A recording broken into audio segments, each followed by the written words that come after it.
नमस्कार बच्चों, आपका फिर से स्वागत है आपके अपने यूट्यूब चैनल खन्ना क्लासेस पर। और हम अभी पढ़ रहे हैं एग्ज़ाम स्पेशल 2021 वैसे समाज विज्ञान है, इकाई 14वीं का आज हम भाग 2 पढ़ने वाले हैं, जिस अध्याय का नाम है उपभोक्ता जागरूकता। इसका हम 1 नंबर का वीडियो हम पहले पढ़ चुके हैं, कुछ पार्ट्स हमने उसमें कन्फर्म किया। आज हम पार्ट 2 पढ़ने वाले हैं और पार्ट 2 के साथ हम आज इस अध्याय को हम समाप्त कर देंगे।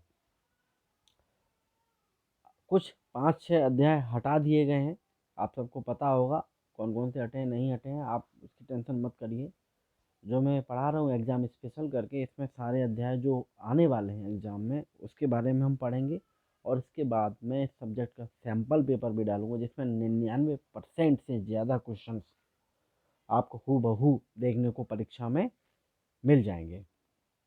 कुछ महीनों से 2-3 महीनों से मैं एग्ज़ाम्स अपना खन्ना क्लासेस चैनल पर वीडियो अपलोड नहीं कर पाया था, उसके लिए क्षमा चाहता हूँ, क्योंकि मैं व्यक्तिगत कुछ कारणों से बिजी था। अब पुनः एग्ज़ाम्स की डेट आपकी आ चुकी है, 30 अप्रैल के बाद एग्ज़ाम स्टार्ट होंगे और 18-20 मई तक एग्ज़ाम्स चलेंगे। तो आप फिक्र न करिए, तब तक तो हम सारे ये वाला समाज विज्ञान अपना विषय के जो महत्वपूर्ण प्रश्न हैं और जो परीक्षा में आने वाले हैं, वो प्रश्नों को हम कवर कर लेंगे, बहुत अच्छे से कवर कर लेंगे, आपको सब समझ में आएगा। अगर कुछ समझ में नहीं आता है तो आप कमेंट्स बॉक्स में कमेंट करके हमको बताइएगा, हम सुधार करने की पूरी कोशिश करेंगे। और चैनल को ज़्यादा से ज़्यादा सब्सक्राइब करिए, ज़्यादा से ज़्यादा अपने फ्रेंड सर्कल में शेयर करिए, जिससे बच्चे क्लास नहीं ले पाए थे, स्कूल नहीं जा पाए थे, हमारे शिक्षकगण भी नहीं पढ़ा पाए कि इस कोरोना की वजह से, तो उनको अच्छी शिक्षा घर पर मुहैया हो सके और वो अच्छे नंबरों के साथ उत्तीर्ण हो सके। हमारी यही आशा है और यही आपसे, देखिए, हमारी उम्मीद है कि सारे बच्चे बहुत अच्छे मार्क्स के साथ पास हो जाएं। पास जब होंगे जब वो पढ़ेंगे कैसे, जब वीडियो उनके पास पहुंचेगा। इस काम में आपको सहयोग देना होगा और आपको चैनल को ज़्यादा से ज़्यादा सब्सक्राइब और शेयर करना होगा। तो आप अपना काम करिए, हम अपना काम करते हैं। चलिए शुरू करते हैं। आज हम अपनी इकाई 14 के भाग 2 और हमारे एक एग्ज़ाम स्पेशल का 2nd नंबर का वीडियो। ये उपभोक्ता के क्या कर्तव्य हैं, ये हम पिछले वीडियो में पढ़ चुके हैं। हम इसके आगे पढ़ेंगे अब कि आईएसआई क्या है। आईएसआई, तो देखिए, आईएसआई का full form Indian standard institutions, Indian standard institution है, यानी भारत सरकार द्वारा स्थापित संस्था है जो औद्योगिक एवं उपभोक्ता वस्तुओं की गुणवत्ता को प्रमाणित करने के लिए आईएसआई मार्क प्रदान करती है। यानी कौन है? आईएसआई एक संस्था है, इंडियन स्टैंडर्ड इंस्टीट्यूशंस एक संस्था है जिसको भारत सरकार ने बनाया है, जो कि औद्योगिक एवं उपभोक्ता जो वस्तुएं हैं उनकी क्वालिटी, गुणवत्ता को प्रमाणित करती है। अगर आईएसआई ने अपना मार्क लगा दिया तो चीज़ बहुत अच्छी क्वालिटी की होगी। इस संस्था द्वारा देश के उत्पादकों को आईएसआई चिन्ह को प्रयोग करने का लाइसेंस देने का अधिकार प्रदान किया गया है।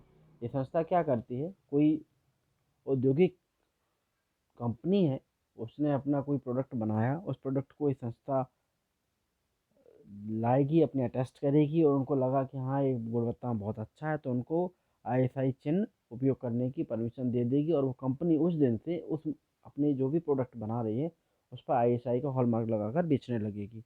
यानी कि आईएसआई का हॉलमार्क लगाए, यानी कि वस्तु गुणवत्ता में बहुत अच्छी है। यदि किसी वस्तु पर आईएसआई का चिन्ह अंकित है तो यह उस वस्तु की सार्थक गुणवत्ता को प्रभावित करता है, यानी कि बहुत अच्छी क्वालिटी की ये चीज़ है। तो आईएसआई समझ गए आईएसआई क्या है? आईएसआई इंडियन स्टैंडर्ड इंस्टीट्यूशन एक संस्था है जिसको भारत सरकार ने स्थापित किया। ये वस्तुओं की गुणवत्ता के लिए एक मार्क प्रदान करती है। तो जो वस्तुएं औद्योगिक जो इंडस्ट्री है वो बनाती हैं, तो पहले ये संस्था उस वस्तु को अपने यहाँ लाती है, टेस्ट करती है, उनको अच्छा लगता है, गुणवत्ता सही है, उनकी परीक्षा में अगर खरी उतरती है वो वस्तु, तो उस कंपनी को आईएसआई लिखने की अनुमति दे देते हैं, लाइसेंस उनको प्रदान कर देते हैं कि हाँ आप अपनी वस्तु पर आईएसआई का मार्क लगा सकते हैं। और किसी वस्तु पर आईएसआई का चिन्ह अगर अंकित हो गया तो उस वस्तु की सार्थक गुणवत्ता को प्रमाणित करता है। देखिए, अगला प्रश्न है, अब हम दीर्घ उत्तरी प्रश्न की ओर बढ़ रहे हैं धीमे धीमे। उपभोक्ता जागरूकता का आशय उदाहरण द्वारा स्पष्ट कीजिए। यानी कि उपभोक्ता जागरूकता का मतलब क्या है, हमको उदाहरण के साथ ही समझाना है। तो देखिए, उपभोक्ता जागरूकता या जागृति से आशय उपभोक्ताओं को अपने अधिकारों और कर्तव्यों के प्रति जागरूक करने से है। यानी कि जो उपभोक्ता है, जो ग्राहक है, उसको अपने अधिकार और कर्तव्य पता होना चाहिए। ग्राहक के अधिकार और कर्तव्यों के लिए हम उसको जागरूक कर रहे हैं। उपभोक्ता को बाजार में कई बार सही वस्तुएं वो सेवाएं प्राप्त नहीं होती, यानी कि जो चीज़ वो लेते हैं वो सही क्वालिटी की नहीं होती है, और सेवाएं भी, जो सर्विस लेते हैं वो भी सही क्वालिटी की प्राप्त उनको नहीं होती। उससे बहुत ही अधिक कीमत ले ली जाती है, मिलावटी या कम गुणवत्ता वाली वस्तुएं बेच दी जाती है। क्या होता है ग्राहक के साथ, या तो उनसे बहुत ज़्यादा पैसा ले लिया जाएगा उस चीज़ के बदले, या उनको अच्छी क्वालिटी की चीज़ नहीं दी जाएगी। जो कि साल भर चलनी थी वो 2 महीने में ख़राब हो गई।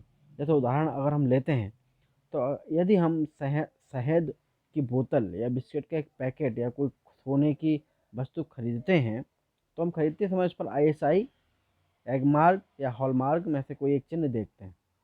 तो हम कोई चीज़ खरीदते हैं तो उसमें हम देखेंगे ISI मार्क लगा है, या एगमार्क है, या हॉलमार्क में से कोई एक सा चिन्ह या लोगो अवश्य देखना चाहिए। अन्यथा हमारे जैसे उपभोक्ताओं को नकली माल मिलने की सदा संभावना बनी रहेगी।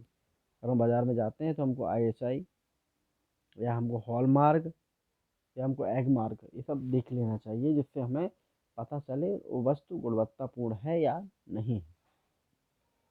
चलिए आगे देखते हैं। अगला प्रश्न है कि उपभोक्ता जागरूकता की आवश्यकता के किन्हीं 4 बिंदुओं का वर्णन कीजिए। या उपभोक्ता शिक्षा क्यों आवश्यक है, या उपभोक्ता जागरूकता की आवश्यकता एवं महत्व बताइए। देखिए, यानी कि ये बात कर रहे हैं कि उपभोक्ता जागरूकता का महत्व क्या है, क्यों ज़रूरी है। ठीक है, तो देखिए, उपभोक्ता को जागरूक बनाने या ग्राहक को जागरूक बनाने या ग्राहक उपभोक्ता शिक्षा की आवश्यकता महत्व निम्न कारणों से है। पहला, अधिकतम संतोष प्राप्त करना।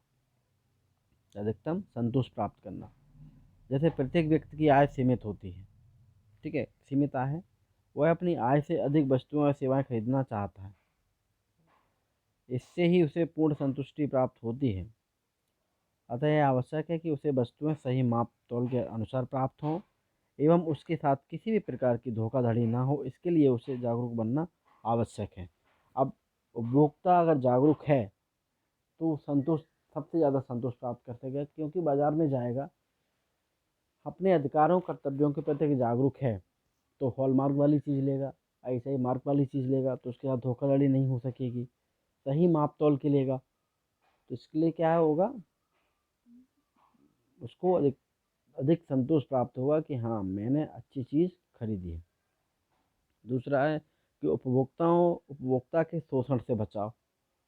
अगर जागरूक उपभोक्ता है तो वो जो दुकानदार है, उपभोक्ता के शोषण से बचाव, उपभोक्ता जो है उसका शोषण होने से बच जाएगा। उत्पादक एवं विक्रेता उपभोक्ताओं से अनैतिक तरीकों से विभिन्न लाभ प्राप्त करते हैं, और उपभोक्ता जागरूकता ही उन्हें उत्पादकों एवं विक्रेताओं के शोषण से बचाती है।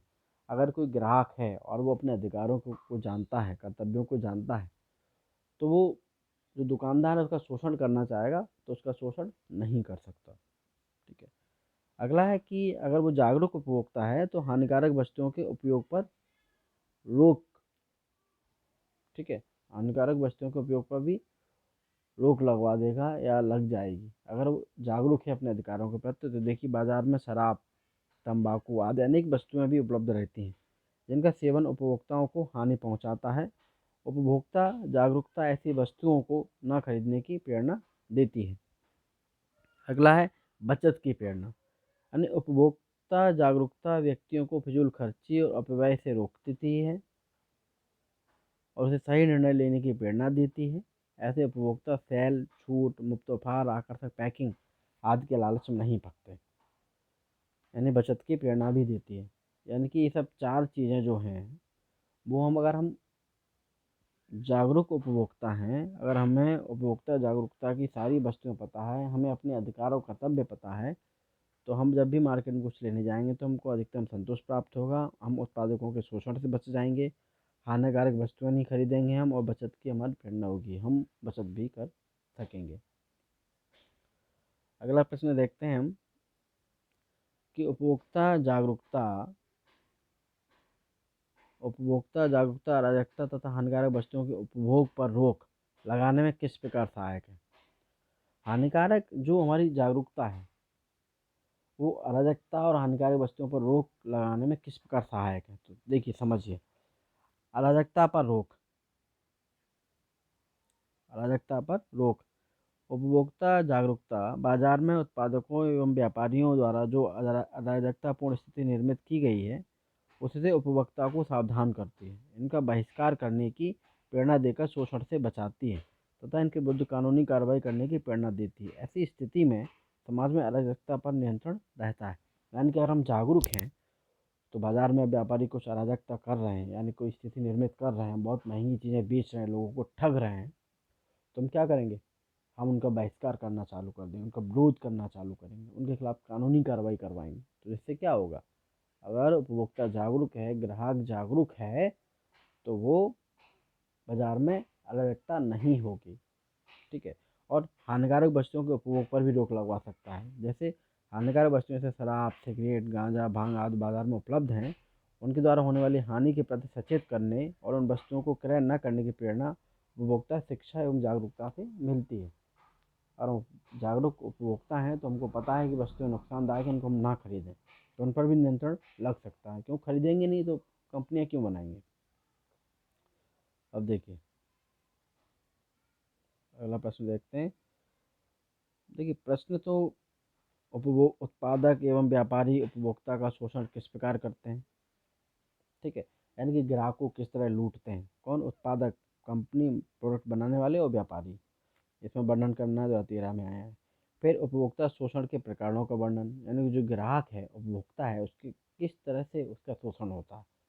अगला है कि उपभोक्ता शोषण के किन्हीं दो प्रकारों को समझाइए, किस तरह से उनका शोषण होता है, दो प्रकार बताइए। तो देखिए हम देखते हैं। देखिए उत्पादक जो कंपनियां हैं और व्यापारी हैं, उपभोक्ताओं का शोषण जिन प्रकारों से करते हैं उन्हें ही उपभोक्ता शोषण के प्रकार कहते हैं। एक तो पहला ये है कृत्रिम अभाव, कालाबाजारी, जमाखोरी। कृत्रिम अभाव माने कि चीज़ मार्केट में है लेकिन उसको इन लोगों ने क्या किया, बेचना बंद कर दिया है।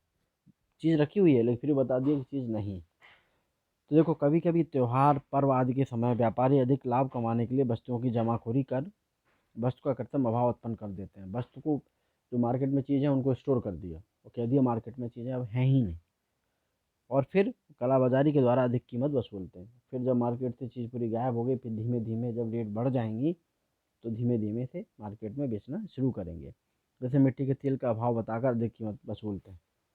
दूसरा है कि माप तौल में गड़बड़ी। माप तौल में विक्रेता कई प्रकार से गड़बड़ियाँ करते हैं। जो दुकानदार हैं कई तरह से गड़बड़ियाँ करते हैं, जैसे बाँट की सील निकालना, लीटर के पैमाने को ऊपर कर देना आदि। इस तरह उपभोक्ता जितना भुगतान करता है, जो ग्राहक है जितना भुगतान करता है, उसके बदले में उसे उचित मात्रा में वस्तुएं प्राप्त नहीं होती हैं। तीसरा है मिलावट और अशुद्धता। मिलावट का अर्थ है कि वस्तु में कुछ सस्ती वस्तु मिला देना जो उपभोक्ता के स्वास्थ्य के लिए हानिकारक हो, जाए चावल में सफ़ेद कंकड़ की मिलावट आज अधिक लाभ कमाने के उद्देश्य की जाती है। अगला है कि ऊंची कीमतें। प्राय दुकानदार निर्धारित फुटकर कीमत से अधिक मनमानी कीमत ले लेते हैं। तो चार चीज़ें हैं किस तरह शोषण हो रहा है। एक तो कृत्रिम अभाव दिखा देते हैं, फिर कालाबाजारी करते हैं और जमाखोरी कर लेते हैं। दूसरा, जो तौलते समय कम तौलेंगे। तीसरा, मिलावट कर देते हैं, चावल में कंकड़ मिला दिए। चौथा, ऊंची कीमतों बेच रहे हैं, ज़्यादा कीमत पे बेचने लगे। ठीक है ना। देखिए अगला प्रश्न है कि उपभोक्ताओं का शोषण क्यों होता है, कारणों की व्याख्या कीजिए। उपभोक्ताओं का शोषण क्यों होता है, कारणों की व्याख्या कीजिए। उपभोक्ता शोषण का शिकार किन कारणों से होता है, कोई दो कारण लिखिए या उपभोक्ता शोषण के प्रमुख कारण बताइए। शोषण क्यों होता है, देखिए एक तो बाजार के प्रति उपभोक्ताओं की उदासीनता। उपभोक्ताओं की खरीदारी के प्रति उदासीनता, जैसे रसीद लेकर क्या करना है, दुकानदार ने जो दे दिया वो अच्छा ही होगा, आईएसआई, एगमार्क जैसे चिन्हों की क्या आवश्यकता है। उनकी इसी उदासीनता का पूरा फायदा दुकानदार उठाते हैं, यानी विक्रेता उठाते हैं और उपभोक्ताओं का शोषण करने में सफल हो जाते हैं। ठीक है। दूसरा, आकर्षक और भ्रामक विज्ञापन। उपभोक्ता विभिन्न माध्यमों के द्वारा बहुत ही आकर्षक एवं भ्रामक विज्ञापन पढ़ते हैं और देखते हैं। विज्ञापन इतने अधिक आकर्षक होते हैं कि लोग सच्चाई भी जानने का प्रयास नहीं करते और मूर्ख बन जाते हैं। बहुत से विज्ञापन देख लिए उनने, आकर्षक भ्रामक विज्ञापन, जिससे भी उनका शोषण होने लगता है। बाजार के प्रति हम अधिकारों पर उदासीन है, इससे भी शोषण होता है, जो हम डिस्कस कर चुके हैं। तीसरा, अज्ञानता। अधिकांशतः उपभोक्ताओं को वस्तु की कीमत, गुणवत्ता, उससे संबंधित सेवा आदि के विषय में जानकारी ही नहीं होती और वे विक्रेता की बताई बातों पर विश्वास कर वस्तु खरीद कर फंस जाते हैं। ठीक है। अगला है कि अशिक्षा एवं संतोष की भावना, कि जब उपभोक्ता अशिक्षित होते हैं तो उन्हें विक्रेता बहुत सरलता से ठग लेते हैं। मार्क से मिलते जुलते शब्दों को ब्रांडेड बताकर दुकानदार हल्की वस्तुओं को बेच देते हैं। जैसे गोदरेज के स्थान पर गोदराज लिखा हो तो स्थानीय उत्पादक उसको गोदरेज की कीमत पर बेच देते हैं। उपभोक्ता संतुष्टि होकर लड़ने और झगड़ने से बचना चाहता है कि हमारा दो गलत दे दिया, दे दिन दो चीज़, लड़ते नहीं। विक्रेता भी उनकी इन्हीं मनोवृत्ति का जानते हैं और अपने संगठन के प्रभाव से सशक्त बनकर धड़ल्ले से शोषण करते रहते हैं। क्या होता है कि हम अशिक्षा है, हमारी अशिक्षा है, हमने नहीं देखा कि ये कंपनी की है नहीं कंपनी की है, गोदरेज लिखा है उसको गोदराज लिख दिया और हमको बेच दिया, ये होगी हमारी अशिक्षा। ये संतोष की भावना ये है कि हमको पता चल गया कि ये गलत है, उसके बावजूद भी हम सोचे कि रहने दो, कौन दुकानदार से लड़ने जाए, आगे से नहीं खरीदेंगे, लेकिन उसका हमने विरोध नहीं किया, तो हम तो बच गए, हम दोबारा नहीं लेंगे, लेकिन कोई ना कोई दूसरा उसके यहाँ ठगने के लिए उसकी दुकान पर खड़ा होगा। अगला है कि एक उपभोक्ता होने के नाते आप बाजार में ठगे ना जाएं। देखिए अगला प्रश्न है कि एक उपभोक्ता होने के नाते आप बाजार में ठगे ना जाएं, इसलिए तो क्या उपाय अपनाएंगे। साथ ही संरक्षण हेतु कानूनी उपायों की चर्चा कीजिए या उपभोक्ता को शोषण से बचाने के लिए कोई दो उपाय लिखिए। यानी कि आप उपभोक्ता हैं, आप ग्राहक हैं, आप बाजार में गए, तो आप ऐसा क्या करेंगे कि आप ठगे ना जाएं, इसे तो आप उपाय बताइए। तो देखो, एक उपभोक्ता होने के नाते हम बाजार में ठगे ना जाएं, तो इसलिए तो निम्न उपाय अपनाएंगे। पहला, हम हमेशा मानवीकृत वस्तुएं ही क्रय करेंगे। वस्तु क्रय करने पर रसीद लेंगे, सेवा शर्तें, गारंटी कार्ड अवश्य लेंगे। दूसरा, वस्तु क्रय करते समय वस्तु की उपादेयता, निर्देश, खराब होने की तिथि आदि पूर्ण जानकारी विक्रेता से अवश्य प्राप्त करेंगे कि वस्तु कब बनी है, क्या निर्देश हैं, कब खराब होगी। हर चीज़ पर एक डेट लिखी होती है, एक्सपायरी डेट, उसको देखकर ही लेना चाहिए। अब संरक्षण हेतु कानूनी उपाय क्या है कि यदि हम किसी प्रकार से विक्रेता या उत्पादक द्वारा शोषित हो जाएंगे तो संरक्षण हेतु निम्नलिखित कानून उपायों को अपनाएं। पहला, हम अपने अधिकारों का उपयोग कर वास्तविक समस्या की शिकायत उचित अधिकारियों के समक्ष करेंगे। दूसरा, यदि आवश्यकता पड़ी तो उपभोक्ता संरक्षण अधिनियम के अंतर्गत उत्पादक या विक्रेता पर मुकदमा भी दायर करेंगे। दो चीज़ें हैं कि हम ठगे नहीं जाए तो हम क्या करेंगे। पहले तो हम जाएंगे बाजार में, रसीद लेंगे, सेवा शर्तें देखेंगे, उसकी एक्सपायरी डेट देखेंगे, उसको किस तरह यूज़ करना है वो सब देखेंगे। और फिर संरक्षण के हेतु कानूनी उपाय क्या है कि जो कानून बना है उपभोक्ता संरक्षण अधिनियम, उसका हम उपयोग करेंगे। हम अपने अधिकारों का उपयोग कर वास्तविक समस्या की शिकायत उचित अधिकारियों के सामने करेंगे और आवश्यकता पड़ी तो उपभोक्ता संरक्षण अधिनियम के अंतर्गत उत्पादक और विक्रेता के विरुद्ध मुकदमा भी दायर करेंगे। ठीक है, तो शोषण से बचने के लिए हम दो उपाय करेंगे, समझ गए। रसीदें लो कायदे से। देखिए, उपभोक्ता के अधिकार कौन कौन से हैं। उपभोक्ता के अधिकार कौन कौन से हैं, उपभोक्ता माने ग्राहक के अधिकार कौन कौन से हैं, ग्राहक के अधिकार कौन कौन से हैं। 2009, 2010, 2013 ये प्रश्न आया है। तो उपभोक्ता के अधिकार निम्नलिखित हैं, यानी ग्राहक के। पहला, वस्तुओं और सेवाओं की जानकारी का अधिकार। उसको बिल्कुल अधिकार है कि वो चीज़ के बारे में पूरा जाने तभी खरीदे, कोई दुकानदार उसको मना नहीं कर सकता। देखिए, जब हम कोई वस्तु खरीदते हैं तब यह पाते हैं कि उसके पैकेट पर कुछ खास जानकारियाँ लिखी हुई होती हैं, जैसे उस वस्तु की बैच संख्या, निर्माण की तारीख, खराब होने की अंतिम तिथि, वस्तु बनाने का पता, वस्तु के साइड इफेक्ट आदि।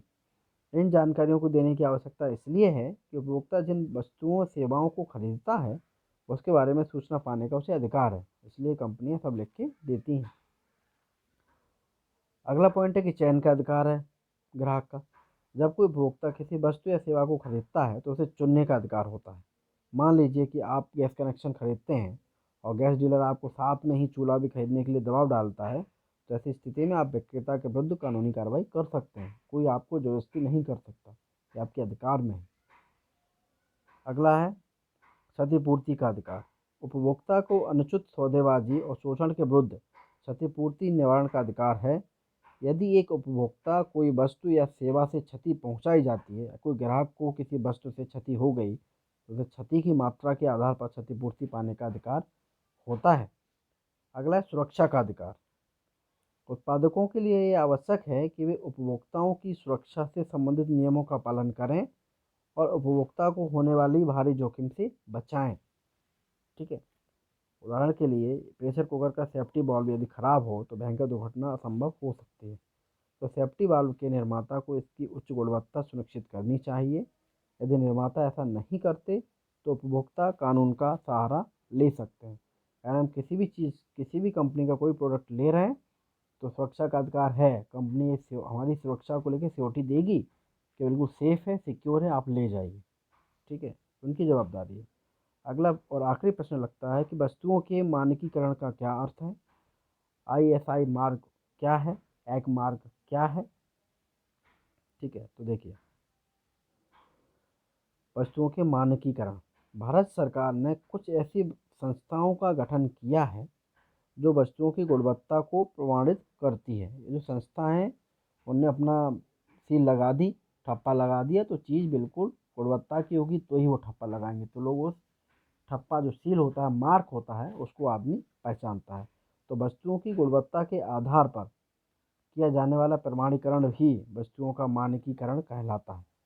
वस्तुओं की गुणवत्ता के आधार पर किया जाने वाला प्रमाणीकरण, समझ रहे हैं ना, कोई वस्तु है उसकी क्वालिटी बहुत अच्छी है तो उसके आधार पर जो मानकीकरण किया जाएगा, जो उसको वैल्यू दी जाएगी, जो मान दिया जाएगा, उसको मानकीकरण कहते हैं।